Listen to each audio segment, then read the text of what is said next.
ત્યાંથી શરૂઆત કરીએ. બીજું પિત્તર, 2 પીટર, બીજું પિત્તર, તેનો 3 અધ્યાય 18મી કલમ. બીજું પિત્તર 3 ને 18 મળે એ વાંચો.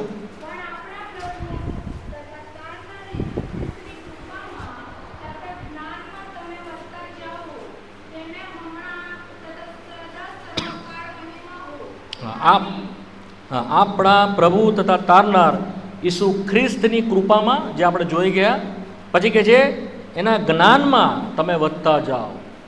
Grow in the knowledge of Jesus Christ. ઈસુ ખ્રિસ્તના જ્ઞાન કે ઈસુ ખ્રિસ્તની ઓળખાણમાં તમે વધો, એ વિશે પિત્તર કહે છે. હવે બીજી એક કલમ વાંચીએ, કલોસીઓનો પત્ર, કોલોસિયન્સ ચેપ્ટર 1 વર્સ 9. કલોસી 1 અધ્યાય તેની 9મી કલમ સાથે મળીને વાંચીએ.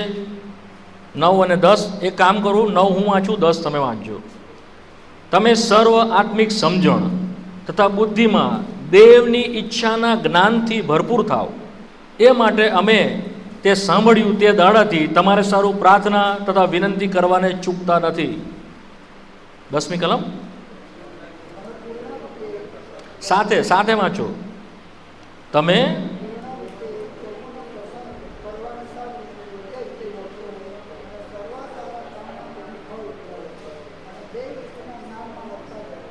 દેવ વિશેના જ્ઞાનમાં વધતા જાઓ. પ્રાર્થના કરીએ. જીવતા બાપ, તમારી સ્તુતિ કરીએ છીએ તમારા દીકરા ઈસુ ખ્રિસ્તના માટે, કે જે તમારું જ્ઞાન છે, જેને તમે આ જગતમાં મોકલ્યો. અમે જ્ઞાન વગરના આમ તેમ ભટકતા હતા, નિર્બુદ્ધની જેવા હતા, મૂર્ખની સમાન. આ જગતમાં અમારો નાશ થઈ જતે, અનંતકાળ તમારીથી જુદાઈ પામતે. તમારી સ્તુતિ હો તમારા દીકરા ઈસુ ખ્રિસ્તને તમે મોકલ્યો, કે જેણે બાપને પ્રગટ કર્યો, બાપની ઓળખાણમાં અમને લાવ્યો. અમારો ઉત્પન્ન કરનાર કોણ છે એને અમે જાણ્યો, અમે તેને ઓળખ્યો. પ્રભુ તમારી સ્તુતિ હો, તમારા નામને ધન્યવાદ હો. તમે અમને એવા ન રાખ્યા કે અમે અમારા ઉત્પન્ન કરનારને ઓળખ્યો જ નહીં, પણ તેની ઓળખાણમાં તમે અમને લાવ્યા. અને ન કેવળ એટલું, પણ એ ઓળખ રોજ રોજ વધતી જાય અને એમાં ઈસુ ખ્રિસ્તના પ્રકાશમાં વધતી જાય, જેથી કરીને જે અનંતકાળનું જીવન છે તે અમે પામીએ. આ સંધ્યાએ જે વિચારો છે એ તમારા આત્માની મારફતે અમ સુધી પહોંચાડો. આત્મિક વાતો છે માટે પ્રભુ અમારા અંતરચક્ષુને ખોલો. પંડે સમજાય માટે માનવીય જ્ઞાનથી પ્રભુ અમે સમજી શકતા નથી. આત્મિક બાબતો છે, તમારા આત્માથી લખાયેલા વચનો છે, તમારો આત્મા પોતે અમને સમજાવે. માટે આત્માના અભિષેકની નીચે પોતાના વિશ્વાસથી લાવીએ છીએ. અંધકારની શક્તિઓ જે અહીં ત્યાં દેખાઈ રહેલી છે અને પ્રભુજી નુકસાન લાવે છે, ધ્યાનને ભટકાવે છે, વચન સમજાવવા દેતું નથી, વચન સાંભળવા પણ દેતું નથી. કૃપા કરીને તે બંધાયેલો રહે અને તમારું વચન મુક્ત થાય, કેમ કે તમારું વચન બંધનમાં નથી. અમારી પ્રાર્થના છે, જેઓને તમે લાવ્યા તેઓ સર્વ એ બાપ તમારો પ્રકાશને સંપૂર્ણ રીતે પામે, તમારા મનોરથને, તમારા સંકલ્પને પૂરી રીતે જાણે, કોઈ પણ તમારી હજુરમાંથી ખાલી ન જાય. હે બાપ, અમે કદાચને સમજાવવામાં નિષ્ફળ જઈએ. અમારી પાસે એવી વાચા નથી, અમારી પાસે એવા શબ્દો પણ નથી, અમારી પાસે એવું જ્ઞાન કે અમે કોઈને સમજાવી શકીએ. બાપ, તમારી તરફ જોઈએ છે, તમે સમજાવો. કારણ કે તમે જ્યારે બોલો છો, આ પ્રભુ અમારા હૃદય શાંત થઈ જાય છે, અમે અંદર કન્ફર્મ થઈએ છીએ. પ્રભુ, અમારી પ્રાર્થના છે તમારા મૂલ્યવાન વચનોને એ રીતે અમારી મધ્યમાં પ્રિવેલ કરો કે પ્રભુ અમે પંડે સમજી જઈએ અને પ્રભુજી ન કેવળ સમજીએ પણ એમાં સ્થિર ઊભા રહીએ. સત્યનો પ્રકાશ પ્રત્યેકની ઉપર પાડો. બોલનાર ને સાંભળનાર બંનેની સાથે વાત કરો. અમારી પ્રાર્થના છે. કરારના લોહીની નીચે પોતાના વિશ્વાસથી લાવીએ છીએ. અમારું સાંભળ્યું છે માટે સ્તુતિ કરતા, મહિમા આદર તમને આપતા ઈસુ ખ્રિસ્ત તમારા પ્રભુના નામથી માંગીએ છીએ.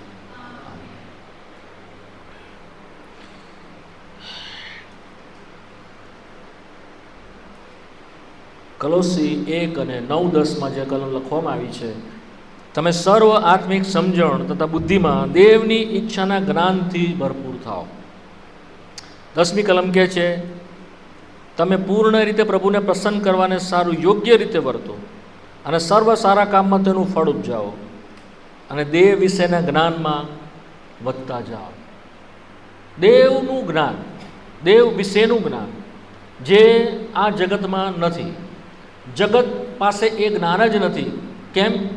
કારણ કે તેઓએ પોતાના જ્ઞાનથી દેવને ઓળખ્યો નહીં. માટે દેવે આ જગતનું જે જ્ઞાન છે, ચાહે ગમે એટલું વધારે પડતું જ્ઞાન કે જે પણ હોય, એને દેવે મૂર્ખતા ઠેરવેલી છે. દેવની દ્રષ્ટિમાં એ જ્ઞાન જ નથી. કેમ? કારણ કે એ જ્ઞાનથી માણસોએ દેવને ઓળખ્યો જ નહીં.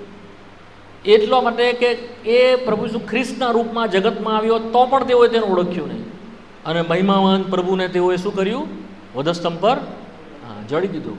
જો તેઓએ તેને ઓળખ્યો હોતે, જો એ જ્ઞાન તેઓ પામ્યા હોતે, તો એ પ્રભુ ઈસુને કે જે મહિમાનો પ્રભુ છે, જે અનાદિકાળથી અનંતકાળ સુધીનો પ્રભુ છે, જેના માટે, જેનાથી, જેને લીધે સર્વ ઉત્પન્ન કરવામાં આવ્યું છે, તેને ઓળખી જતે.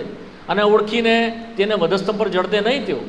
પરંતુ ન ઓળખવાના કારણે, તેઓની બુદ્ધિ અંધકારમય થયેલી હોવાના કારણે, તેઓનો પ્રાણ અંધકારમય થયેલો હોવાના કારણે, તેઓ દેવના જ્ઞાનથી દૂર હોવાના કારણે તેઓ ઓળખ્યો નહીં અને ખ્રિસ્તને વધસ્તંભ પર ચડી દીધું.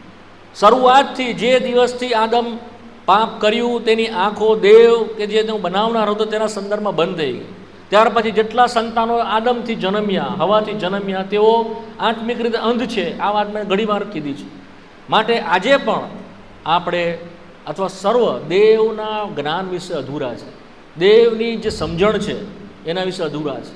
હું કેવળ જે દેવ કોણ છે તે વાત કરતો નથી, કારણ કે તે તો બધા જ જાણે છે. ન કેવળ આપણા ખ્રિસ્તી ધર્મમાં, પરંતુ બીજા ધર્મોની અંદર પણ દેવની સામાન્ય ઓળખાણ બધાની પાસે છે. કોઈ દેવને ખરાબ કે ખોટું કહેતો નથી. તેઓ સર્વ દેવ દયાળુ છે તેવું કહે છે.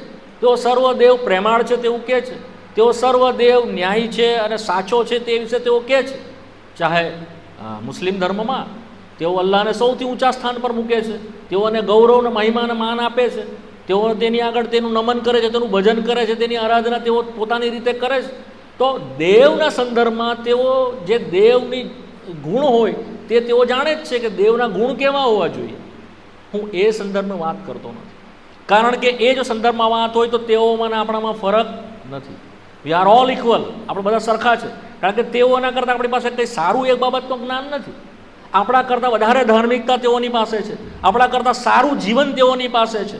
તેઓ જે રીતે ઈશ્વરની સામે ચાલે છે, જો તમે કદાચ તેઓને ઓળખતા હો, ખાસ કરીને જૈન લોકો અથવા તો હિન્દુ ધર્મના જેઓ ખાસ જે જૂના જે સનાતન પોતાને કેવડાવે છે, સનાતની કેવડાવે છે તેઓ, અથવા તો મુસ્લિમ ધર્મોમાં જેઓ પોતાને ઇમામ કે એવા લોકો કેવડાવે છે, તેઓ પુષ્કળ આસ્થાવાદી હોય છે પોતાના દેવના સંદર્ભમાં.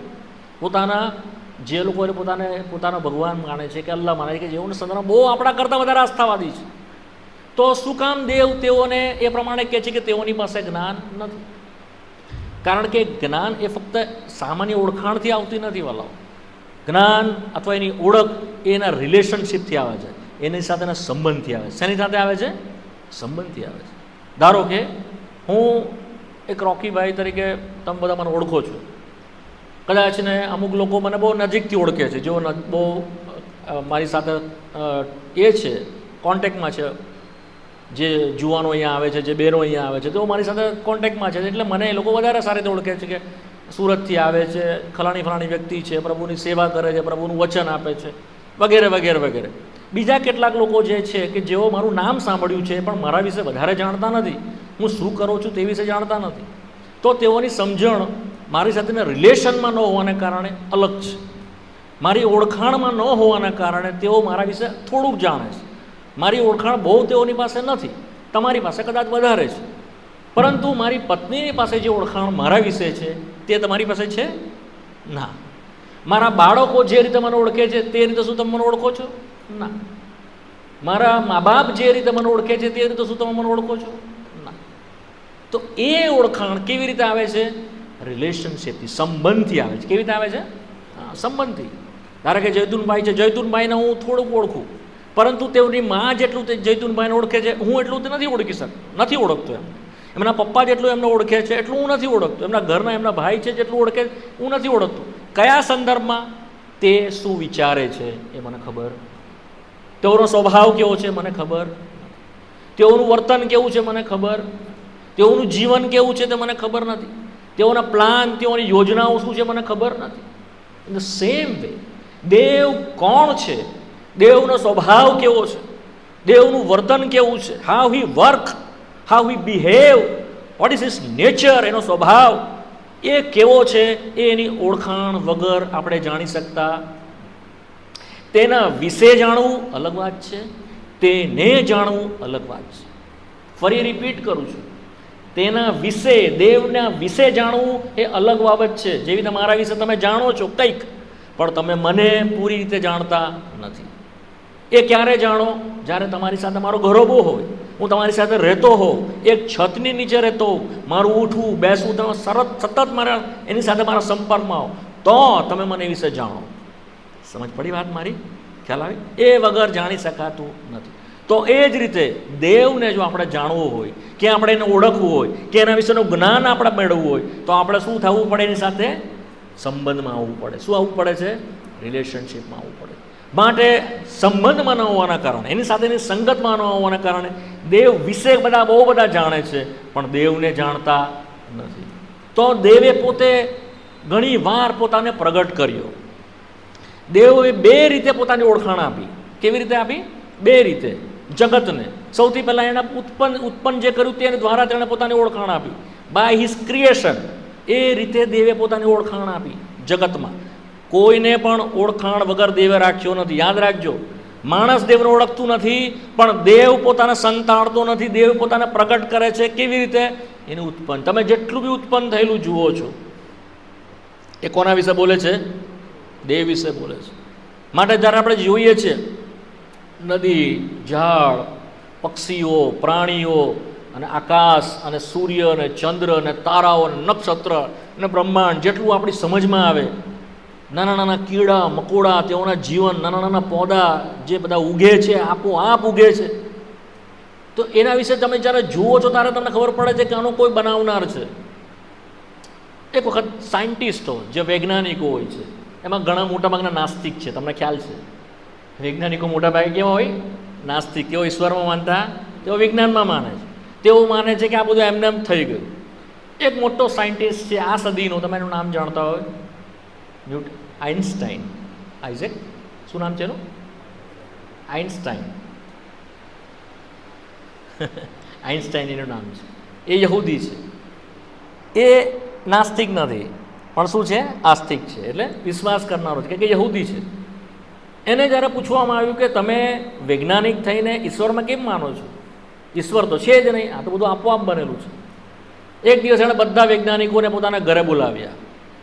શું કર્યું? બધાને પોતાના ઘરે જમવાના માટે બોલાવ્યા. જ્યારે તેઓ આવ્યા, દરવાજો ખોલ્યો, તો બધું તાંગાડી એણે બધા મોડલ બનાવેલા હતા. એ પૃથ્વીનો ગોળો હતો, એની આસપાસ ચંદ્ર અને બધા બીજા બધા ગ્રહો અને સૂરજ, અને એની આસપાસ આ બધું ફરતું હતું. એ આખું એના મોડલ બનાવેલું. શું કે બનાવેલું એણે? મોડલ એટલે સમજ પડે ને, એક જાતનું નમૂનો બનાવેલો હતો, જે આખા વિશ્વનો બ્રહ્માંડને રજૂ કરતો હતો. એવો એક નમૂનો બનાવેલો હતો. અને બનાવ્યા પછી એ બેઠા, અને બધા વૈજ્ઞાનિકો બધા ભેગા થયા, અને પછી એમાં 2-4 વૈજ્ઞાનિકો બહુ હોશિયાર હતા અને બહુ વખાણ કરવાવાળા હતા. એમણે આઇન્સ્ટાઈનને પૂછ્યું, ભાઈ આ બહુ સુંદર બનાવ્યું છે, અને આની કલાકૃતિ તો કેટલી અદ્ભુત છે, અને આ બનાવ્યું છે, કોણે બનાવ્યું આને? આઇન્સ્ટાઈને કીધું, આપોઆપ બની ગયું. શું કીધું આઇન્સ્ટાઈને? આપોઆપ બની ગયું. આ તો આમાં હવામાં કંઈ થયું હશે ને આપોઆપ. પેલા કે શું મસ્કરી કરો છો, આટલા મોટા તમે વૈજ્ઞાનિક થઈને મજાક ઉડાવો છો, આપોઆપ બને? તરત કહ્યું, જો આ નહીં બને તો આ કેવી રીતે બને? આપોઆપ બને? જો મેં જે મોડલ બનાવ્યું છે એનો કોઈ બનાવનાર છે, તો જે આપણા સમજની બહાર છે એ કેવી રીતે આપોઆપ બની જાય? એણે કોઈને બનાવનાર છે એનો. તો હલો, આપણા બનાવનારને આપણે ઓળખ્યા માટે ક્રિએશન તેણે આપ્યું. સર્વ ઉત્પન્ન કરવામાં આવ્યું કે જેથી કરીને માણસ તેને ઓળખે. દેવે પોતે પોતાના વિશે સાક્ષી આપી. ગીતશાસ્ત્રનું પુસ્તક અને તેનો 10મો અધ્યાય, સામ ચેપ્ટર 10 9 અને વર્સ 16. ગીતશાસ્ત્ર 9 અને 16 વાંચો.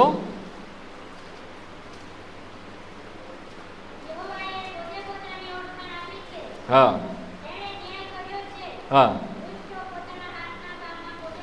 યહોવાએ પોતે પોતાની, he himself reveal to the world. તેણે પોતે પોતાને ઓળખાણ કેવી રીતે આપી? જો 19મો અધ્યાય, ગીતશાસ્ત્ર 19મો અધ્યાય, પહેલી 3 કલમ વાંચો. 4 કલમ. હા, આકાશો શું કરે છે? દેવનું ગૌરવ પ્રસિદ્ધ કરે છે. હા, અંતરિક્ષ તેના હાથનું કામ દર્શાવે છે. હા, રાત રાત તેના વિશે પ્રગટ કરે છે, એનું જ્ઞાન. પછી હા હા હા હા. કેટલાક વૈજ્ઞાનિકો કહે છે અરે એલિયન છે ઉપર, આપણાથી બહુ દૂર છે, અને તેઓનું અમે લોકો બોલા એ સાંભળીએ છીએ, પેલા ફ્રિકવન્સીની ઉપર તેઓનો વોઇસ સાંભળીએ છીએ. સમડે દે વિલ કમ, એક દિવસ તેઓ આવશે બધા, અને આ બધું આપણને ઉડાવીને આખી પૃથ્વીને નષ્ટ કરીને જતા રહેશે. બટ વોટ દેવનું વચન શું કહે છે? વચન નથી, શબ્દો પણ નથી, તેઓની વાણી સંભળાતી નથી, કશો અવાજ નથી ઇન ધ અંતરિક્ષમાં. બહુ બધા મારે પર રેફરન્સ છે વાલાઓ દેવના વચનમાંથી, હું તમને બહુ બધું કહી શકું છું. સાયન્સને કેવી રીતે દેવનું વચન અલગ રીતે જુએ છે, બહુ બધી રીતે હું કહી શકું એમ છું. રોમિયોનો પત્ર પહેલો અધ્યાય, રોમન ચેપ્ટર 1. રોમિયોનો પત્ર તેનો પહેલો અધ્યાય 19, 20 ને 21.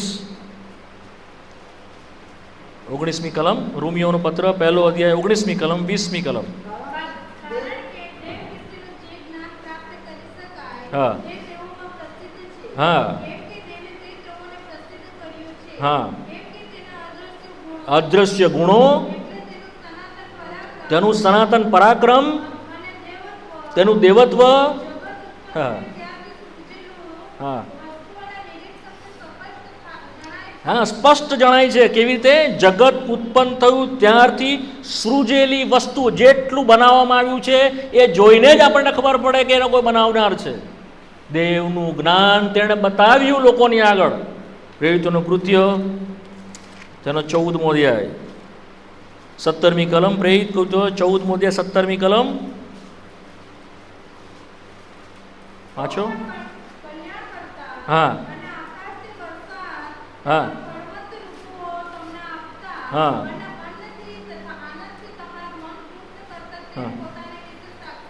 હા. વરસાદ મોકલ્યો, ઋતુઓ આપી, અને પોતાના વિશે સાક્ષી આપ્યા જ કર્યો. ભલા અને ભૂંડાની ઉપર તે સૂરજ ઉગાડતો જ રહ્યો. એક દિવસ જો અટકાવી દે શું થાય? 1 ડે. અરે 1 સેકન્ડ. તમને ખબર છે જ્યારે સૂરજ 10 અંશ ખાલી અટકી ગયેલો, યશાયાના પુસ્તકમાં આપણે તે વિશે વાંચીએ છીએ, હિઝકિયાના સમયની અંદર, જ્યારે તે બીમાર પડ્યો અને જ્યારે સાઇન માંગી, એણે કહ્યું પડછાયો તો આગળ જાય, પણ જો એ અટકી જાય, 10 અંશ સૂરજને અટકાવી દેવામાં આવ્યો હતો. તો આ બધું જેનું ક્રિએશન છે તે એના વિશે બોલે છે. સભા શિક્ષકના 3 અધ્યાયની 11મી કલમમાં પ્રભુનું વચન કહે છે કે તેણે પોતાના સમયે સર્વ ઉત્તમ ને સુંદર બનાવ્યું છે, સાથે માણસ તેનો પાર પણ પામી શકતો નથી. સભા શિક્ષક 3 અધ્યાય અને 11મી કલમ, 596 નંબરના પાના ઉપર, જૂના કરાર 596. હા હા હા હા. અથી તે ઇતિ સુધી ઈશ્વરે જે કંઈ કર્યું છે તેનો માણસ પાર બી નહીં પામી શકે. આપણે માણસની જે સમજ શક્તિ છે એની અંદર પેસે પણ નહીં, એટલી બધી. તમે ખાલી એક સંશોધન કરો, એક જેનો કીડો હોય, એ કીડોના જો તમે સ્ટડી કરો તો આપણું મગજ નહીં કામ કરે કે કેવી રીતે તેનું વર્ક કરે છે, કેવી રીતે તે ઉત્પન્ન થાય છે, કેવી રીતે તે મરે છે, કેવી રીતે તેની પ્રક્રિયા થાય છે, કેવી રીતે તે જમે છે, કેવી રીતે અન્ન ભેગું કરે છે. એક કીડી, એક નાનો મકોડાને પણ આપણે જો સ્ટડી કરીએ ને તો આપણું મગજ નહીં કામ કરે. તો કેટલા બધા જીવજંતુઓ સમુદ્રની નીચે અને જમીનની પેટાણની અંદર અને જમીનની ઉપર ચાલનારા અને પશુ પંખી, તમે વિચાર, બિયોન્ડ અવર અન્ડરસ્ટેન્ડિંગ, આપણી સમજની પર છે. એક ખાલી માણસ જેણે બનાવ્યું છે, આપણે 6 ફૂટ કે 5 ફૂટનું માણસ, એનામાં જે મગજ છે, કેટલું દેવે એને વિસ્તૃત કર્યું છે કે આકાશ ચંદ્ર સુધી પહોંચી ગયો. એણે જે બનાવ્યું મોટર, ગાડી, રોકેટ, પ્લેન, કોણ બનાવ્યું? માણસ છે. તો એક એનું ક્રિએશન, એટલે એને જે ઉત્પન્ન કર્યું તે આટલું અદ્ભુત છે, તો એનો બનાવનાર કેટલો અદ્ભુત હોય. આપણી સમજમાં પણ નહીં આવે. એટલો મહાન પરમેશ્વર છે આપણો. તો એણે પોતાની ઓળખાણ આપી, આ બધા ઉત્પન્ન બધી વસ્તુ મૂકી, તો એ બધું જોઈને પણ તેઓએ તેને મહિમા આપ્યો નહીં, તેને પામ્યા નહીં. પણ તેઓ શું બનાવી વિચારવા માંડ્યા? 4 પગ હોય, તેને આમ હોય, તેને તેમ હોય. હું કોઈની ટીકા નિંદા, કારણ કે આ યુટ્યુબની ઉપર જાય છે, હું કોઈ પણ ધર્મની ટીકા નિંદા કરવા અહીંયા નથી ઊભો, નો. બટ આપણે દેવનું સ્વરૂપ બદલી નાખ્યું, લોકોએ દેવનો મહિમા જ બદલી નાખ્યો. માણસ કરતાં બી નીચે દેવને ગણવા માંડ્યા. દેવનું જ્ઞાન આપણાથી દૂર રહ્યું. સમજાય છે મારી વાત? એણે તો પોતાની ઓળખાણ આપી, એણે તો પોતાને પ્રગટ કર્યો, પણ આપણે તેને ઓળખી શક્યા નહીં. નીતિવચન તેનો 2 અધ્યાય 5 અને 6. હા હા હા. તો પણ તેણે પોતાનું જ્ઞાન માણસ સુધી પહોંચાડવાના માટે એનું શાસ્ત્ર આપ્યું, એનું વચન આપ્યું, કે જેથી કરીને તેની ઓળખાણ પામે. આ વચન યહૂદીઓની પાસે આવ્યું, પણ વિદેશીઓની પાસે આવેલું નહીં. તેઓ વિદેશીઓ દેવનું વચન હતું નહીં, કેવી રીતે તેને ઓળખે? તો દેવે તેઓના હૃદયમાં વિવેક મૂક્યો. શું મૂક્યો? વિવેક બુદ્ધિ. શું મૂકી? હા, વિવેક બુદ્ધિ મૂકી, કે તેઓ કોઈ શીખે નહીં તો પણ તેઓને ખબર પડે કે કોઈ ઉત્પન્ન કરનાર છે. તો પણ તેઓ દેવની પાસે તેઓ ફંફોસીને જાણે. તમને ખબર છે, માણસ એટલું બધું લોનલીનેસ ફીલ કરે છે પાપના કારણે. એને શાંતિ નથી. એને પ્રભુની પાસે, ઈશ્વરની પાસે, દેવની પાસે જવું જ પડે, તો જ એ શાંતિ એને મળે, તો જ એ ખાલીપણું છે દૂર થાય. એને બીજી કઈ સંબંધ નહીં પડે, પણ એના અંદર બેચેની લાગ્યા કરે, અસંતોષ લાગ્યા કરે. માટે શું કરે? પહાડ પર ચાલ્યો જાય, હિમાલય પર જતો રહે, તપ કરે, બહુ બધું વાંચે, હો પ્રભુ મને મળ, હો ઈશ્વર મને મળ, હું તને પામવા માંગુ છું. માટે બધા ધર્મો લાગેલા છે એને ઓળખવાના માટે, એને જાણવાના માટે, પોતાની રીતે. જો રોમિયોનો પત્ર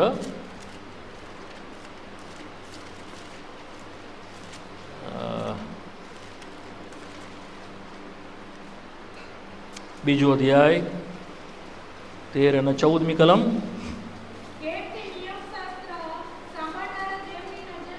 હા, ના, માફ કરજો, 14 અને 15મી કલમ.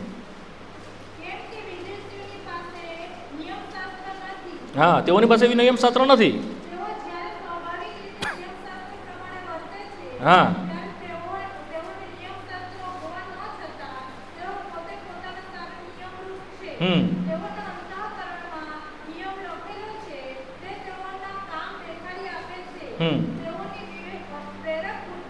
હા હા, તેઓનું કોન્શિયસ તેઓને સાક્ષી આપે છે.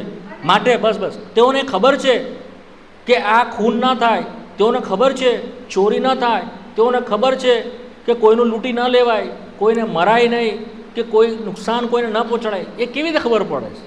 વિવેક બુદ્ધિ દેવે મૂકેલી છે. તેઓની પાસે દેવનું વચન નથી, તેઓની પાસે નિયમ નથી કે આ નહીં કરો કે પેલું નહીં કરો.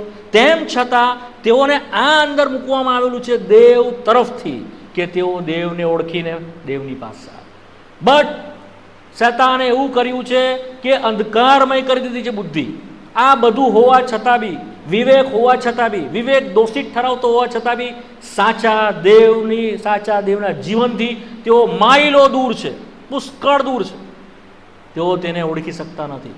ક્રિએશનથી પણ નહીં, ઉત્પન્ન કર્યું છે તેમ પણ નહીં, કારણ કે તેઓએ દેવનો મહિમા દેવને આપ્યો નહીં. એ આપણે વાંચ્યું નહીં. આગળ વાંચી જાઓ, રોમી 1 અને 20 ને 21મી કલમ અને 22મી કલમ. 21 ને 22 વાંચો. હા હા હા હા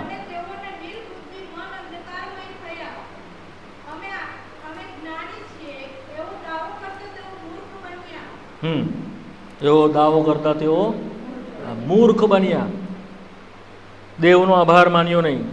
અમે જ્ઞાની છે એવું કહેતા રહ્યા.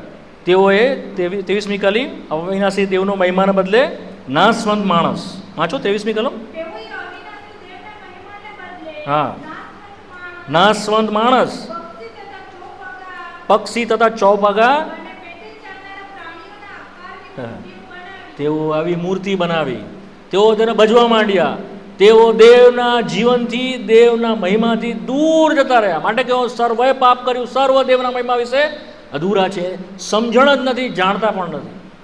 પણ આપણો પ્રભુ દેવ, દયાળુ દેવ, પુષ્કળ કરુણાળુ દેવ, આખા જગતમાં, ખાસ કરીને ઇન્ડિયામાં તો તમે જુઓ છો કેટલી બધી મૂર્તિ પૂજા, મોટી ને મોટી મૂર્તિઓ, અને કેટલું બધું તેની વિરુદ્ધ, તો પણ ધીરજ રાખે છે, સહન કરે છે, રાહ જોવે છે, મારા લોક મને ઓળખશે, મારું બનાવેલું માણસ મને ઓળખશે. માટે એણે ઉત્પન્ન કર્યું, એનાથી એણે પોતાની ઓળખાણ આપી, શાસ્ત્ર દ્વારા તેણે પોતાની ઓળખાણ આપી. તે આપણે વાંચીએ છીએ 1 તિમોથી 3 અધ્યાય 16મી કલમની અંદર. એ અત્યારે કઢાવતા નથી, મેં લાસ્ટ ટાઈમ તમને એના વિશે કીધું હતું. દેવનું વચન દ્વારા તેણે પોતાની ઓળખાણ આપી. થર્ડ, તેણે પોતાના દીકરા ઈસુ ખ્રિસ્તને આ જગતમાં મોકલ્યો કે જેથી કરીને આપણે દેવને ઓળખીએ. એ આપણે વાંચીએ છીએ યોહાનની સુવાર્તાના 1 અધ્યાય, તેની 27મી કલમ. યોહાન 1:27 વાંચો.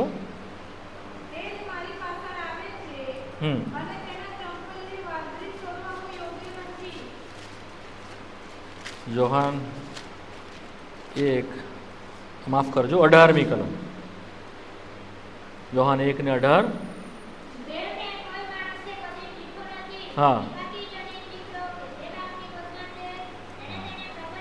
એકાકી જનિત દીકરો જે બાપની ગોદમાં છે તેણે તેને પ્રગટ કર્યો, અથવા તેણે રિવીલ કર્યો.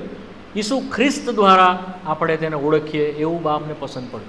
ક્રિએશનથી નહીં અને ન શાસ્ત્રના વચનથી પણ આપણે તેને ઓળખ્યું નહીં. તેના દીકરા ઈસુ ખ્રિસ્તને મોકલવામાં આવ્યો કે જે ખરેખર જીવન શબ્દ છે. ફરી તમને કહું કે પ્રભુ ઈસુ ખ્રિસ્ત દ્વારા જ બધું ઉત્પન્ન કરવામાં આવેલું છે, છતાં એ જે ઉત્પન્ન થયું તેનાથી ઓળખાયો નહીં. શાસ્ત્ર જે છે તે પણ દેવનો વચન જ છે, જે લિખિતમાં વચન છે, જેને લોગોસ કહેવામાં આવે છે. આને શું કહે છે? લોગોસ. મૂળ ભાષા શું કહેવામાં આવે છે? લોગોસ. એટલે દેવનો શબ્દ, લખેલો શબ્દ, તેનાથી પણ ઓળખવામાં આવ્યો નહીં. પણ દેવનો જીવન શબ્દ, જેણે બાપની ગોદમાં છે, તેણે તેને પ્રગટ કર્યો. કેવી રીતે તેણે પ્રગટ કર્યો? હિબ્રુનો પત્ર, તેનો 1 અધ્યાય અને તેની 1થી 3 કલમ. હિબ્રુ 1:1-3 વાંચો, ઝડપથી વાંચો. કોઈક વાંચી જાઓ પછી તમે લખો. હા,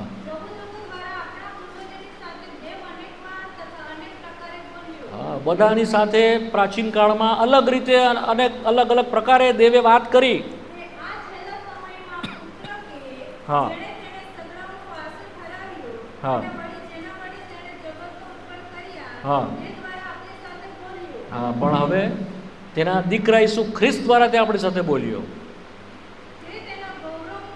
તે તેના ગૌરવનું તેજ,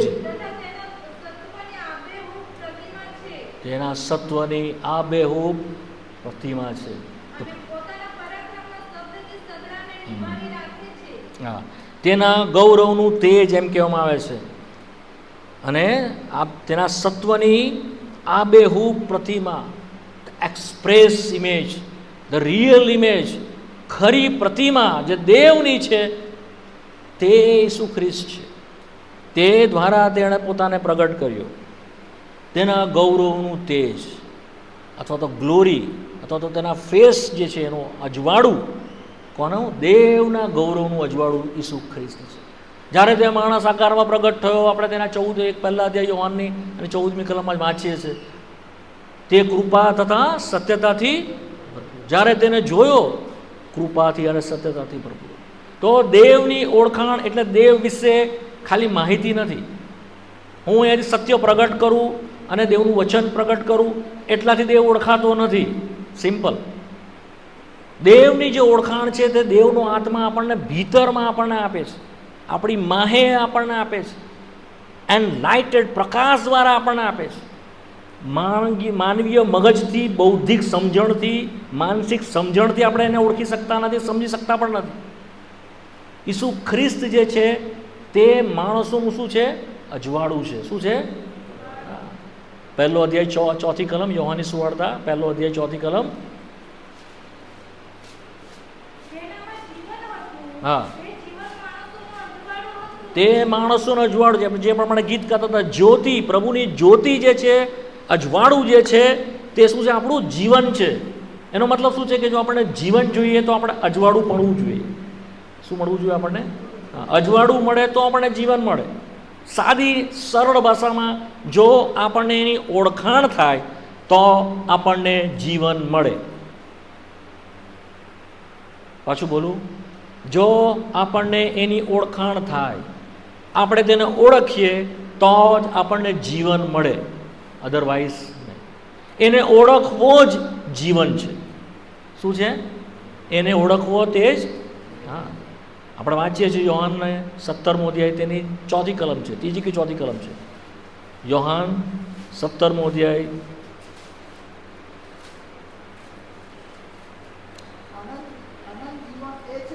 અનંત જીવન એ છે.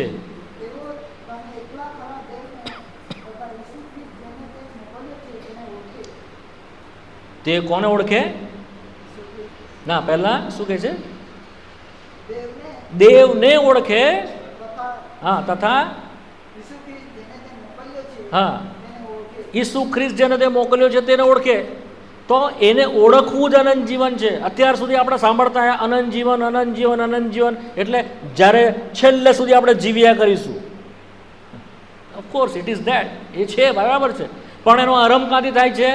એને ઓળખવાથી. જેટલું જેટલું એને ઓળખીએ એટલું એટલું જીવન, જેટલું જેટલું ઓળખીએ એટલું એટલું જીવન વધતું જાય, અને છેલ્લા દિવસે આપણે અનંત જીવન પામીએ. જો તેને નહીં ઓળખીએ તો જીવન પામીશું. માટે લાઇટ કહેવામાં આવ્યો, એને પ્રકાશ કહેવામાં આવ્યો. માણસોનો પ્રકાશ છે. પ્રકાશ એટલે ઓળખીએ. જો પ્રકાશ પામશું તો જ જીવન પામશું, પ્રકાશ નહીં પામીએ તો જીવન જ નહીં પામીએ. માટે કહેવામાં આવે છે વારંવાર, અંધકારમાં બેસનારા લોકોએ મહાન પ્રકાશ જોયો. અંધારામાં લોકોની ઉપર અજવાળું મોકલવામાં આવ્યું. તેઓ દેવને ઓળખે એ મોકલવામાં આવ્યું. તેઓની આંખો ખોલવામાં આવે માટે અજવાળું મોકલવામાં આવ્યું. આપણે અંધારું અહીંયા કરી દેવાના, આમાં ફંફોસી આપણે કંઈક મળે નહીં એવી સ્થિતિમાં આખું જગત છે અને હતું. આપણે પણ તેવા જ હતા, અંધકારમાં હતા. પણ ઈસુ ખ્રિસ્ત અજવાળાના રૂપમાં મોકલવામાં આવ્યો, જ્યોતિની જેમ.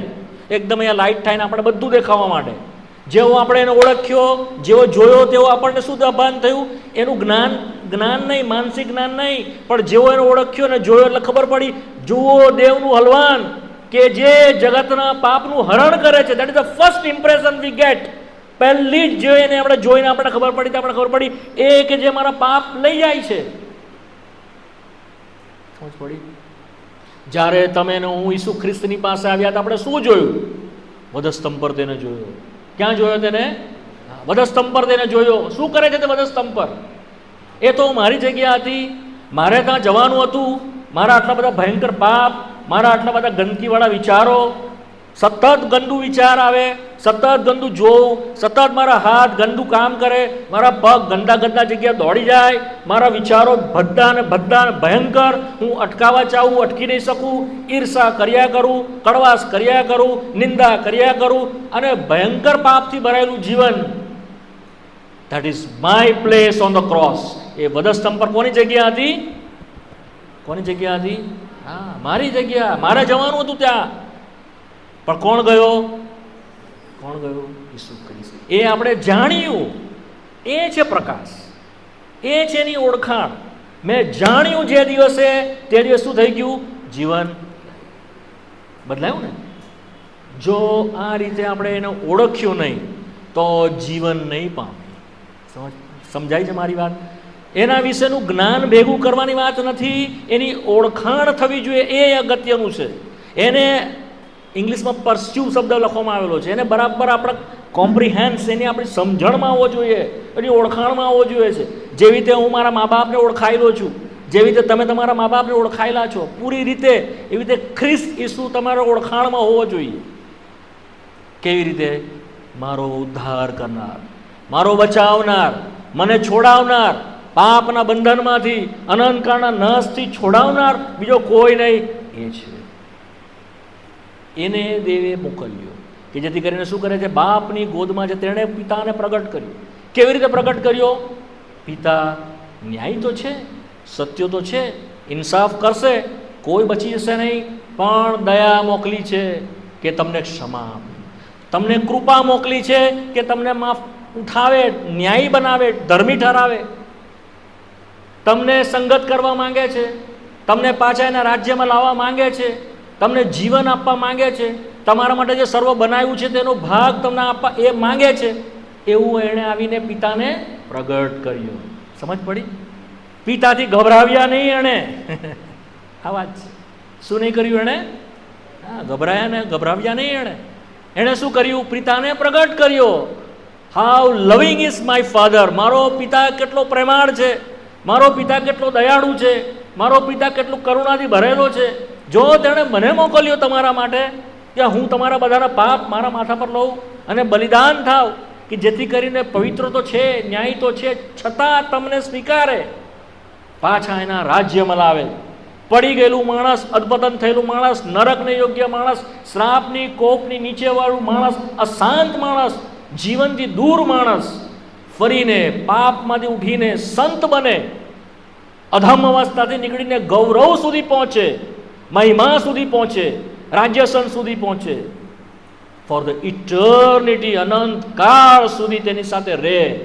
આ સુવાર્તા લઈને તે આવ્યો, આ સારી સમાચાર લઈને તે આવ્યો, આ સારી વાત લઈને તે આવ્યો. શું આપણે તે સાંભળી? શું આપણે તેને ધ્યાનમાં લીધી ધ્યાનમાં? તો તમે અજવાળું પામ્યા છો, તો તમે પ્રકાશ પામ્યા છો. અને જ્યારે પ્રકાશને સ્વીકાર્યો ત્યારે શું મળે છે આપણને? જીવન મળે છે. તો અહીં ઓળખાણની શરૂઆત થાય. શું થાય છે? હા, શું થવા, કેવી રીતે થયું? કલમથી સમજીએ. જો કે મેં તમને સમજાવ્યું છે, થોડું કલમથી પણ જોઈ લો. બીજું કરંથી 4થો અધ્યાય, બીજું કરંથી 4થો અધ્યાય 3જી કલમથી વાંચીએ. 3જી કલમથી 6 કલમ સુધી વાંચીએ, વારાફરતી વાંચીએ. બીજું કરંથી 4થો અધ્યાય તેની 3જી કલમ.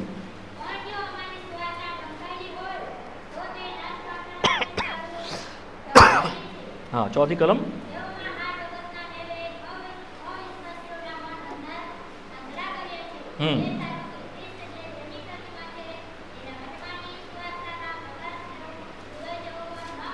હા, 5મી કલમ.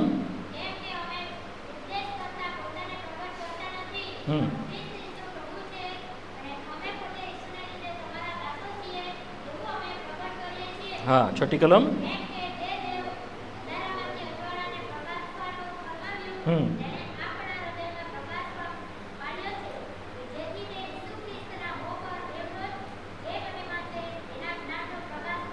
હા, 4થી કલમ કે છે તેઓમાં આ જગતના દેવે એટલે શેતાને અવિશ્વાસીઓનો મન કેવા કરી નાખેલા છે? આંધળા કરેલા છે. કે એ લોકો શું નહીં જુએ? ખ્રિસ્ત કે જે દેવની પ્રતિમા છે, જે હિબ્રુઓના પત્રમાં 1લા અધ્યાયની અંદર 3જી કલમમાં આપણે વાંચી ગયા. ઈસુ ખ્રિસ્ત શું છે? દેવની પ્રતિમા છે. તેના ગૌરવનું તેજ, તેના સત્વની આબેહૂબ પ્રતિમા. તમે વાત સમજી શકતા નથી, માટે હું આની બહુ ડિટેલમાં તમને કહી શકતો નથી, બિકોઝ તમને સમજાવવા માટે અત્યારે તકલીફ પડશે. ધ ગોડ, દેવ કે જે અદ્રશ્ય છે, ઇનવિઝિબલ ગોડ છે, નો વન કેન, એને કોઈ જોઈ શકતું જ નથી, અદ્રશ્ય દેવ છે. છતાં તેણે દ્રશ્ય સૃષ્ટિ બનાવી કે જેને જોઈ શકીએ, જેને અડકી શકીએ, એવું એણે બધું બનાવ્યું. એ તો અદ્રશ્ય છે. કેમ એણે બનાવ્યું અને શા માટે તેણે પોતાની પ્રતિમા તરીકે ખ્રિસ્તને મોકલ્યો? It is a mystery. બહુ મોટો મર્મ છે. સમય આવતા તમારી સાથે વહેંચી છે, જો પ્રભુની ઈચ્છા હશે તો. એને મોકલ્યો પ્રતિમાના રૂપમાં. હવે જો તમારે દેવને જોવો છે તો તમારે કોને જોવાનો છે? ખ્રિસ્તને. કોને જોવાનો છે? એની અંદર દેવત્વની સર્વ પરિપૂર્ણતા મૂર્તિમાન છે. ક્યાં વાંચીએ છીએ? કલોસીનો પત્ર 2જો અધ્યાય. કલોસીમાં વાંચીએ છીએ 2જો અધ્યાય 9મી કલમ. વાંચો ઝડપથી. કલોસી 2:9. હા હા, દેવ પૂરેપૂરો એની અંદર ઠાસીને ભરેલો છે એમ કહેવા માંગે છે. કમ્પ્લીટ, કશું ઓછું નહીં. ઇન ધ હ્યુમન ફ્લેશ, સંપૂર્ણ માણસ, સંપૂર્ણ દેવ. ઇન ધ વિથ લિમિટેશન, નિર્બળતાથી ઘરાયેલો, બધી વસ્તુ હોવા છતાં પણ દેવત્વથી સંપૂર્ણપણે ભરાયેલો. એવોથી હતો. અચ્છા, સાથે સાથે જો બીજો અધ્યાય બીજી કલમ પણ વાંચો. કલોસી 2:2. હા,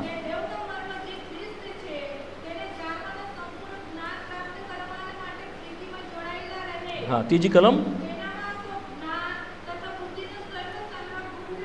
હા, તેનામાં બુદ્ધિ તથા જ્ઞાન બધું ગુપ્ત રહેલું છે. કોનામાં? ઈસુ ખ્રિસ્તમાં.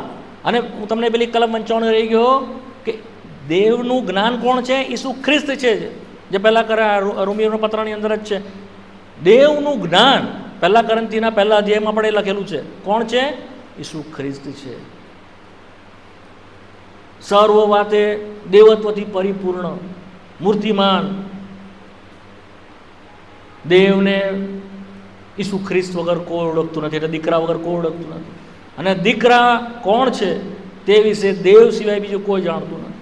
માટે જ્યારે તેના શિષ્યો, યોહાનની સુવાર્તામાં પણ વાંચીએ છીએ 14મા અધ્યાયની અંદર, ફિલિપે તેને પૂછ્યું, પ્રભુ અમને બાપ દેખાડ એટલે અમને બસ છે. શું કીધું તેણે? હા, યોહાનની સુવાર્તા 14મો અધ્યાય, જોન ચેપ્ટર 14, 9મી કલમ. હા, 8મી કલમ. હા, પ્રભુ અમને બાપ દેખાડ એટલે અમારે બસ છે. 9મી કલમ. હા, હા, આટલી મુદ્દત સુધી હું ક્યાં રહ્યો? તમારી સાથે રિલેશનશીપમાં રહ્યો. 3.5 વર્ષ સુધી ખાધું પીધું સૂઈ ગયો તેઓની સાથે. યોહાન તો તેને અઢેલીને બેસતો, છાતીને અઢેલીને બેસતો, એટલો ક્લોઝ. શું કહે છે? તો પણ તો મેં શું ઓળખતા નથી. પછી જેણે મને જોયો છે તેણે બાપને એક્સપ્રેસ ઇમેજ, તેની આબેહૂબ પ્રતિમા, ઇંગ્લિશમાં પ્રમાણ છે એને, એનો નેચર, એનો સંપૂર્ણ સ્વભાવ તેની અંદર હતો ખ્રિસ્તને, જે કરુણાથી સત્યતાથી ભરાયેલો. એક કોડીની પાસે જ્યારે તે ગયો, મેં ગઈ વખતે બી તમને કીધું હતું, અને કોડીએ એણે પૂછ્યું, જો પ્રભુ તું ચાહે તો તું મને શુદ્ધ કરી શકે છે. એણે શું કર્યું? શું કર્યું? એમ કીધું, હા તું શુદ્ધ થઈ જા, તારા ઘરે જો તારે શુદ્ધ થઈ જાય, એવું કીધું? શું કીધું? શું કર્યું? હા, શું? ગભરાવો નહીં, બોલો. હું ચાહું છું તું શુદ્ધ થા. હા, પછી કર્યું શું એણે? હી ટચ હિમ, એને સ્પર્શ કર્યો. રક્તપિતિયાને એણે શું કર્યું? સ્પર્શ કર્યો. માર્વલસ, આપણી બિયોન્ડ અન્ડરસ્ટેન્ડિંગ છે. તમે કદી રક્તપિતિયાને જોયા છે? કોડીને જોયા છે? આ બધું અહીંયાથી છે ને બધું પસ પડે, પસ, પરુ અને લોહી બધું મિક્સ પડે. એ લોકો બિચારા બાંધેલા હોય, એક ગુફાની અંદર રહેતા હોય. આપણે તેઓને અડકવાનું બી મન નહીં થાય, કોઈની પાસે જઈ નહીં શકે, અલાયદી જીવન જીવે. આપણે તો બહુ સારા છે, ભલે આપણે ગામમાં રહીએ છીએ કે છે તે છે, તો બી સારી સ્થિતિ છે. આ લોકોનું જીવન એટલું દુઃખમય, એમના સગા એમને છોડી દે છે, કારણ કે ચેપી રોગ છે. જેવો હાથ લગાવે તેવો ચેપ લાગે. કોળથી ભયંકર દુઃખ ને દર્દથી ભયંકર અલાદગીથી એ દુઃખી. કોઈ તેઓની સુધી નહીં લે. તમને મને ગમે તે કશું કોઈ કરે તો ગમે, પણ કોઈ આપણે એકલા મૂકી દે, અલાયદા મૂકી દે તો નહીં ગમે. સૌથી મોટી સજા છે જો તમારી સાથે કોઈ વાતચીત બંધ કરીને તમને ખૂણામાં મૂકી દેતો, અલાયદું, લોનલીનેસ. એવા એણે શું કર્યું? એને સ્પર્શ કર્યો. કમ્પેશનથી ભરાયેલો, કરુણાથી ભરાયેલો. તેણે બાપનો સ્વભાવ પ્રગટ કર્યો, એનામાંથી દેખાયો એ સ્વભાવ. એણે એમને કીધું, હું તને ચાહું છું તું શુદ્ધ થા. એટલું જ નહીં, એણે સ્પર્શ કરીને એવું બતાવતો હતો કે જો કે આ સિંહાસનની ઉપર બિરાજમાન, આકાશોના આકાશની ઉપર બિરાજમાન, સર્વ પ્રતાપી પરાક્રમી પરમેશ્વર, મહિમા અને ગૌરવનો પ્રભુ હોવા છતાં પણ હું તારી પાસે આવ્યો. એટલા માટે નહીં કે તું દૂર જાય, એટલા માટે નહીં કે તું સંતાઈ જાય, પણ એટલા માટે કે હું તને ભેટું, એટલા માટે કે હું તને સ્પર્શ કરું, એટલા માટે કે હું તને હગ કરું, હું તને ચોંટી જાઉં. It is the love of father shown through him. એના અથવા દેવનો પ્રેમ દેખાયો, એનામાંથી દેવની કરુણા દેખાય. તે ભલું કરતા થાક્યો નહીં, જે સારું જ કરતો રહ્યો, એનામાં એ જીવન દેખાતું હતું. શું તમે તેને ઓળખ્યો એ રીતે, કે તમે ફક્ત એના વિશે સાંભળ્યું છે? શું તમે તેનો અનુભવ્યો પ્રેમ? શું તમે તેની કરુણાને અનુભવી? તો તમે દેવનું જ્ઞાન મેળવ્યું છે, તો તમે ખ્રિસ્તને ઓળખ્યો છે, ખ્રિસ્ત પ્રકાશ પામ્યો છે. નહીં તો મિટિંગોમાં જશો, મોટી મોટી સભાઓ સાંભળશો, સાંભળીને જતા રહેશો, વાલાઓ તાળી વગાડીને જતા રહેશો, થોડું નાચીને જતા રહેશો, થોડું જમીને જતા રહેશો, કંઈ પામશો નહીં. એને ઓળખો એટલે તમારા માં હે માટેની અનુભૂતિ સંપૂર્ણ તો હોવી જોઈએ. તમે એને બરાબર ઓળખતા હોવા જોઈએ કે કોણ છે. જો તમે તેને ઓળખશો તો તમે તેનામાં વધશો. ફરીને ફરી રિપીટ કહું છું, તેના વિશે ઓળખવું, એ કોણ છે એ નહીં, તેને ઓળખવું એ ઇમ્પોર્ટન્ટ છે. તમે મારા સંબંધમાં કંઈક જાણો છો તે અલગ વાત છે, પણ તમે મને જાણો એ જુદી વાત છે. એ માટે ખ્રિસ્ત આવ્યો. સમજ પડી? તેના સત્વને આબેહૂબ પ્રતિમા. જોઈ લો એક કલમ.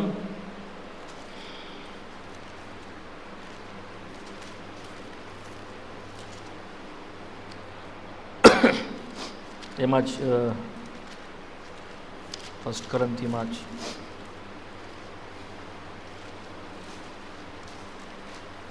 ચોથા અધ્યાયની અંદર, બીજું કરંથી ચોથા અધ્યાયમાં ફરી પાછા આવો. લખે છે, અંધારામાંથી, છઠ્ઠી કલમ, અંધારામાંથી અજવાળાનું પ્રકાશવાનું ફરમાવ્યું. તેણે આપણા હૃદયમાં શું કર્યો છે? પ્રકાશ.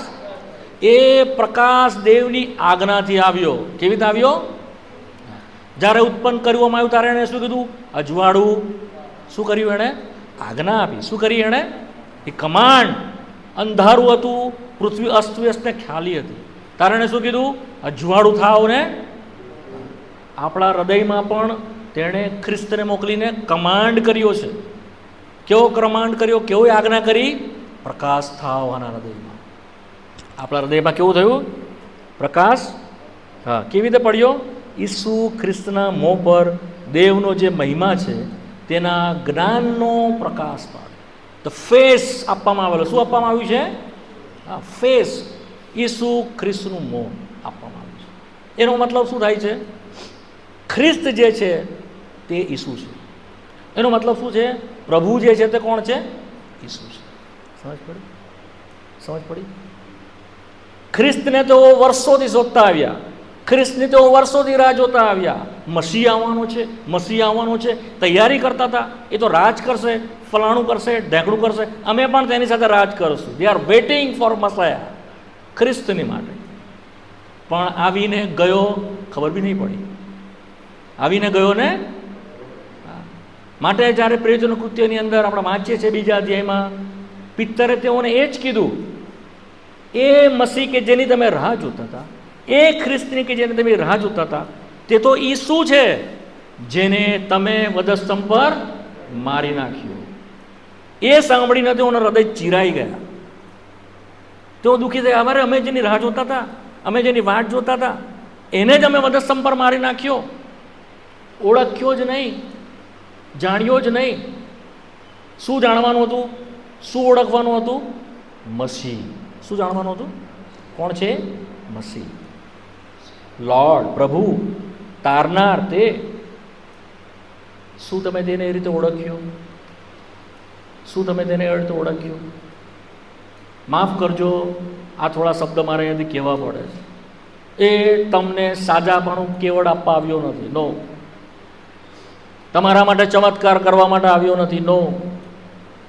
તમારી જરૂરિયાતો મારી જરૂરિયાતો પૂરી કરવા માટે આવ્યો નથી. નો. તે તો દેવનો સંકલ્પ પૂરો કરવાના માટે આવ્યો. શું સંકલ્પ છે? પાપી પસ્તાવો કરે. શું કરે? પાપી પસ્તાવો. જો વેદની જરૂર નથી એઓના માટે નહીં, જેઓને જરૂર છે, નથી જરૂર એઓના માટે નહીં, પણ જેની જરૂર છે, જેને ડૉક્ટરની જરૂર છે, જેઓ રોગી છે, જેઓ દુઃખી છે, ક્યાં? અંદર આત્મામાં, જેઓ બંધાયેલા છે, તેઓના માટે, પસ્તાવાના માટે દેવે એને મોકલ્યો. શાના માટે મોકલ્યો? પાપી પસ્તાવો કરે માટે હું આવ્યો છું. એણે વારંવાર સુવાર્તામાં કીધું. શું તમારા પાપ માફ થયા? પ્રશ્ન એ નથી તમારા જીવનમાં કેટલા ચમત્કાર થયા, પ્રશ્ન એ નથી કે તમે તમારા જીવનમાં કેટલા બધા પ્રભુએ આશીષો આપ્યા, પ્રશ્ન એ પણ નથી કે તમે કેવી રીતે હતા અને કેવી રીતે આજે છો, એ પ્રશ્ન નથી. પ્રશ્ન એ છે ઈસુ ખ્રિસ્ત તમારો તારનાર તરીકે તમે તો એને ઓળખ્યો કે હજુ પણ તમે એને ફક્ત એની જરૂરિયાત પૂરી કરવા માટે માણસ સમજો છો? જો એમ છે તો આપણી આંખ કેવી છે? બંધ છે. હજી પણ આપણે પ્રકાશ પામ્યા નથી. ઘણું બધું આને હું જાણતો હોઉં શક્ય છે તો બી મારી પાસે પ્રકાશ ના હોય. ડોક્ટ્રીન જાણતો હોઉં, ક્રમ જાણતો હોઉં, ઓર્ડર જાણતો હોઉં, બધા પુસ્તકના બધા નિયમ જાણતો હોય તો પણ શક્ય છે હું ઈસુ ખ્રિસ્તને ઓળખતો ના હોઉં. મે બી, હા શક્ય છે. એને ઓળખીને હું પાપના બંધનમાં રહી શકતો નથી. નેવર. જેવો તમે ઓળખશો છૂટી જશો. જો નથી છૂટ્યા, આજે બી બંધનમાં છો, પાપના બંધનમાં, માવા બીડીના, તમાકુના, વ્યભિચારના, ગંદી ગંદી આદતોના જો બંધનમાં છે, આપણે એને ઓળખતા આપણી આંખ શું છે? કદાચ શક્ય છે કે તમે ઉદ્ધાર પામ્યા, તમે તારણ પામ્યા અને બહાર આવી ગયા. જેવી રીતે મિસરમાંથી ઇસરાયેલ પ્રજા બહાર આવી ગઈ, જેવી રીતે તેઓ બચીને આવ્યા, છૂટીને આવ્યા, પણ તેઓની આંખ ખુલેલી નહીં ખુલેલી. પુનઃનિયમનું પુસ્તક 2-3 કલમ વાંચીશું, વધારે નહીં. તમારો પુનઃનિયમ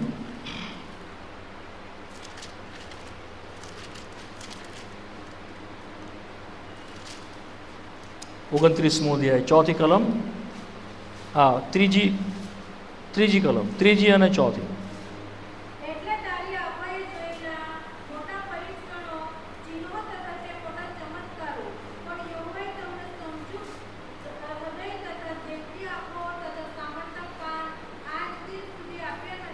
હા, આજ દિન સુધી આપ્યા. આ મૂસા છેલ્લે કે છે, ક્યાં ગાડી કે છે? જ્યારે તેઓ આવીને ઊભા રહી ગયા કનાન દેશમાં, યર્દન નદી ઓળંગવાની છે, યહોશવા જશે, મૂસા નહીં જાય, ત્યારે આટલા બધા ચમત્કાર જોયા. ત્યારે શું કહે છે? બીજી કલમનો પાછળનો ભાગ, ત્યાંથી વાંચું છું. દેશને યહોવાએ જે કર્યું તે સર્વ તમે દીઠું છે, એટલે તારી આંખોએ જોયેલા મોટા પરીક્ષણો, ચિહ્નો, તે મોટા ચમત્કારો પણ યહોવાએ તમને સમજુક હૃદય, દેખતી આંખો, સાંભળતા કાન આજ દિન સુધી આપ્યા. Steel you are in the bondage. છૂટી તો ગયા મિસરમાંથી, પણ હજુ પણ પ્રભુને ઓળખી શક્યા? શું આજે આપણી એવી સ્થિતિ છે વાલાઓ? બહુ વર્ષોથી આપણે ઉદ્ધાર પામ્યા, પણ હજુ પણ એનો પ્રકાશ આપણી પાસે નથી જે વધવો જોઈએ, એની ઓળખાણ જે વધવી જોઈએ, દેવની ઓળખાણ અને એના દીકરા ઈસુ ખ્રિસ્તની ઓળખાણ વધવી જોઈએ, આપણી પાસે નથી. હજુ આપણે નાના બાળક જેવા જ છે. કેમ? બાળકો કેવું વિચારે, બાળકો કેવું રમે, બાળકો કેવા કામ કરે, એવા આપણા કામ હોય છે. બાળકોના જેવા વિચારો આપણા હોય છે. આપણા વિચાર બદલાતા નથી, વૃદ્ધિ પામતા નથી. પુખ્ત માણસ જેવા થતા,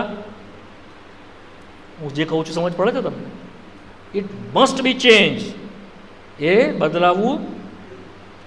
આ મૂસા જે આપણે વાંચી ગયા, ફરી ત્યાં આવી જઈએ કરંથીમાં, 2 કરંથી 4થો અધ્યાય, સોરી 3જા અધ્યાયમાં છે. ત્યાં થોડીક વાત છે, 2-3 વાત કહીને બંધ કરીશ. 7મી કલમ, 2 કરંથી 3 અને 7.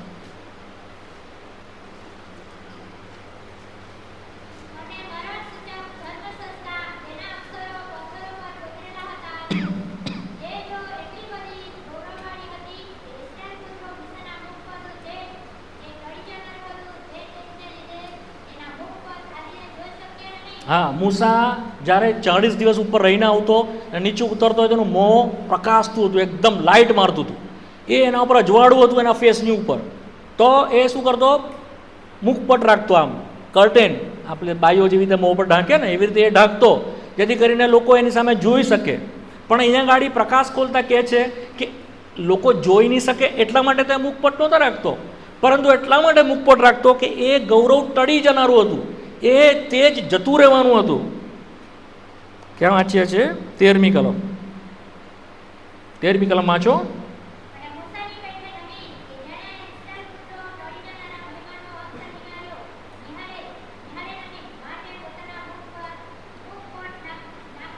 હા, ટળી જનાર મહિના, ટેમ્પરરી ગ્લોરી એના ફેસ પર હતી.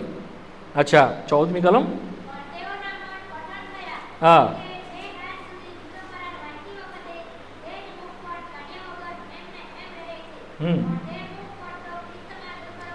હા, હવે એ મુખપટ, એ પડદો ખ્રિસ્તની અંદર દૂર કરવામાં આવ્યો છે. શું એ દૂર થયો? એ શું દૂર થયો કે આને પણ આજે તમે નીતિ નિયમની જેમ આને ચાલો છો. તેઓ એમ જ ચાલતા રહ્યા. તેઓ નીતિ નિયમની પાછળ do this and do that કરતા જ રહ્યા. આમ કરવું તેમ કરવું, વિધાઉટ દેવને ઓળખ્યા વગર. શા માટે આ છે જાણ્યા વગર આજે બી લોકો ધર્મ પ્રમાણે ધાર્મિક વિધિ વિધાનો કરે છે. તેઓ ધાર્મિક કપડાં પહેરે છે, ધાર્મિક રીતે 40 દિવસના ઉપવાસ રાખશે. હમણાં પેશન વીક આવશે એટલે તે બહુ ધાર્મિક થઈ જશે. પાછા જેવા તન તેવા. નીતિ નિયમો નહીં. આ મૂસા જે તેઓને આપતો હતો એ નીતિ નિયમ હતો, પણ દેવને ઓળખી શક્યા નહીં. રીતિ રિવાજો તો પૂરા કરતા આવ્યા, મુલાકાત મંડપ હતો, અર્પણો કરતા, વેદી પર બલિદાન કરતા, બધું જ કરતા, પણ કેમ કરીએ છીએ તો ખબર પડી. આજે બી મંડળીઓની સ્થિતિ આ જ છે. રવિવારે જાય છે, સવારે જાય, ગીતો ગાય, ભજન કરે, ફલાણું કરે, ઢેકણું કરે, બધું કરીને પાછા આવી જાય. ક્રિસમસ આવે ઉજવે, ન્યૂ યર આવે ઉજવે, ગુડ ફ્રાઈડે આવે ઉજવે, ઈસ્ટર આવે ઉજવે. But Y? કેમ? હજુ સમજી શકતા. જીવનમાં પ્રકાશ આવતો નથી. રીતિ રિવાજોમાં નહીં આવો, એમ મારું કહેવાનું છે. એક ખ્રિસ્તી ધર્મમાં ઘૂસવાના માટે પ્રભુ ઈસુ નથી આવ્યો. નો, જીવનમાં લાવે માટે આવ્યો છે. આપણામાં જીવન બદલાવવું જોઈએ એની ઓળખાણ દ્વારા. મારો સ્વભાવ બદલાવવો જોઈએ. એ જ જે પ્રમાણે આપણે, મારી પાસે સમય નહોતો પણ એ કલમ જે આપણે વાંચી ગયા, જાણે ફિલિપે તેને કીધું કે જેણે મને જોયો છે તેણે બાપને જોયો છે. કેમ એણે એવું કીધું? કારણ કે બાપ મારામાં રહીને એનું કામ કરે છે. આગળ તમે વાંચશો તો લખ્યું છે શું કે બાપ મારામાં રહીને કામ કરે છે. બાપ, હું જ મારા મનથી બોલતો નથી, બાપ મારામાં રહીને બોલે છે. તો ફાધર લિવેથ ઇન મી, માટે જેણે મને જોયો છે એણે બાપને જોયો છે. ઇન ધ સેમ વે, એ જ રીતે આપણામાં ઈસુ ખ્રિસ્ત જીવાવો જોઈએ. સમજ પડે? આપણા બોલીમાં ઈસુ ખ્રિસ્ત દેખાવો જોઈએ, આપણા વર્તનમાં ઈસુ ખ્રિસ્ત દેખાવો જોઈએ, આપણા દ્વારા તે જીવાવો જોઈએ. તો મેં એને ઓળખ્યો છે, તો હું પ્રકાશ પામ્યો છું, તો હું જીવન પામ્યો છું. સમજ પડી વાતમાં? જો આમાં જ લખેલું છે. આગળ બીજું કરંથી 3 અધ્યાય આગળ વાંચો. કલમ વાંચતા જાઓ આગળ. 15, 16, 18.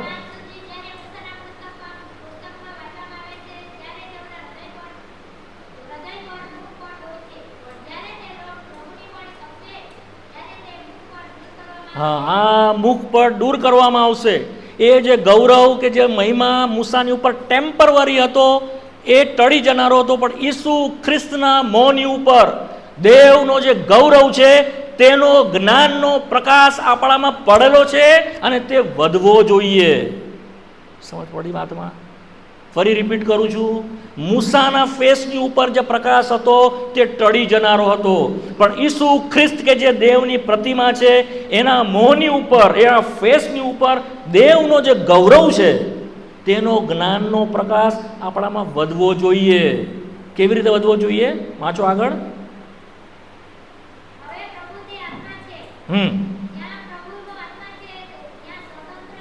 હા,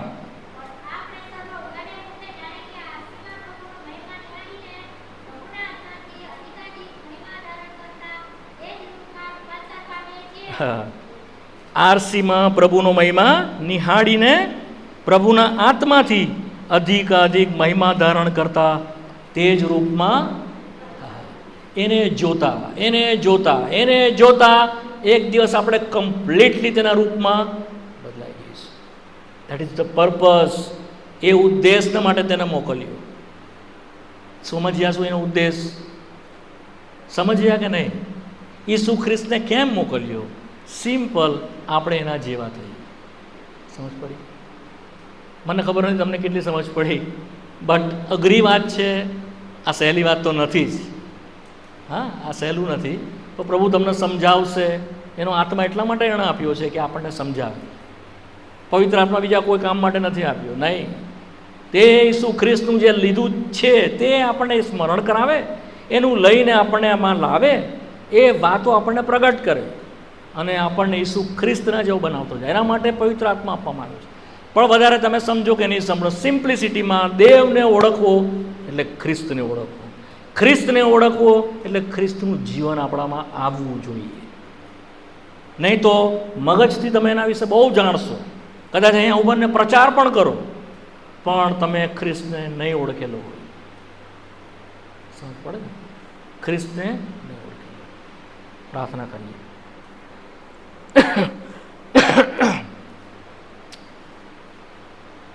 જે પ્રમાણે પાઉલે પ્રાર્થના કરી એફએસસીના પત્રના 2 અધ્યાયની અંદર,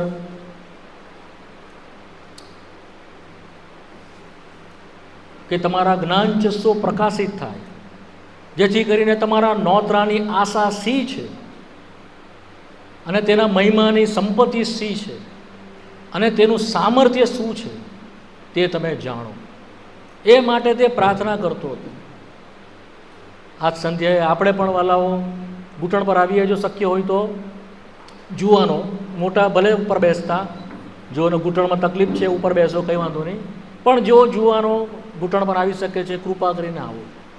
પ્રભુને કહો, પ્રભુ અમને વધારે કંઈ ખબર નથી પડી, પણ અમે તને ઓળખવા માંગીએ છીએ, અમે તને જાણવા માંગીએ છીએ. તું કોણ છે અમને પોતાને પ્રગટ કર. મારા મગજમાં, મારા જ્ઞાનમાં નહીં, પણ મારા હૃદયમાં તારું વચન કહે છે કે તે પ્રકાશ પાડ્યો છે. હે પ્રભુ, મને પ્રકાશ પૂરેપૂરું પહોંચાડ. હું તને સમજી શકું માટે મારા માટે સહેલું કર. મારું મન ખોલ. પ્રભુને પ્રાર્થના કરો વાલાઓ, હું તમને કહું છું એ પ્રમાણે પ્રાર્થના કરો, મનમાં કરો. મારું મન પ્રભુ તું ખોલ, મારા અંતરચક્ષુઓને ખોલ, જેથી કરીને હું તને ઓળખું. પ્રભુ, મારી બહુ ઈચ્છા છે તું તને જાણું, તું કોણ છે, તું શું કરે છે, તું શું ઈચ્છે છે, તું શું વિચારે છે, મારે તે જાણવું છે. જેમ પાઉલે કીધું, હું તેને તથા તેના પુનરુત્થાનને સામર્થ્યને જાણું. મરણના છેલ્લા દિવસ સુધી પ્રભુ મને તારું પ્રકટીકરણ મળે. હું ભીડભાડમાં ચાલવા માંગતો નથી. હું બીજાઓ શું વિચારે છે, બીજાઓ તને શું ઓળખે છે એ પ્રમાણે નહીં. પ્રભુ, હું તને જાણવા માંગુ છું. પ્રભુ, મારી આંખને ખોલ, મને તારો પ્રકાશ આપ. જો તમે સાચા મનથી એ રીતે પ્રાર્થના કરી છે, સિન્સિયરિટીથી જો તમે આ પ્રાર્થના કરી છે, પ્રભુ તમારી પ્રાર્થના સાંભળશે. તે પોતાને તમારી આગળ પ્રગટ કરશે. કરવાનું એટલું છે, જેટલી પણ વાત તે તમને કરે, જેટલી તમને પ્રકાશ પહોંચાડે, એને આધીન થાવ. એ જે કંઈ કહે છે તેને માનો. દલીલ નહીં કરો, એની સાથે ઝઘડો નહીં કરો. એ તો પ્રેમાળ પ્રભુ છે, કરુણાથી ભરાયેલો પ્રભુ છે. એ આપણી પાસેથી જતો રહે તે પહેલાં એને પકડી લો, એને પકડી લો. એને કહો, પ્રભુ તને જાણ્યા વગર હું છોડીશ નહીં. હું તને જાણવા માગું છું, પૂરા મનથી જાણવા માગું છું. હું તને ઓળખવા માગું છું. મારી બુદ્ધિને ખોલ પ્રભુ, મારા હૃદયમાં તારો પ્રકાશ પાડ. અને તે પાડશે.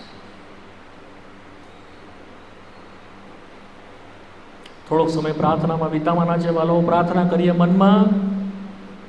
ત્યારબાદ ભાઈ ઈશાક પ્રાર્થના કરાવશે. કૃપા કરીને ભાઈ ઈશાક અહીંયા ઉપર પુલપીટ પર આવીને પ્રાર્થના કરાવો માઇકમાં. ત્યાર પછી ફ્રેન્કલિનભાઈ પ્રાર્થના કરાવશે. ઈશાકભાઈ અહીંયા આવીને પ્રાર્થના કરાવશે.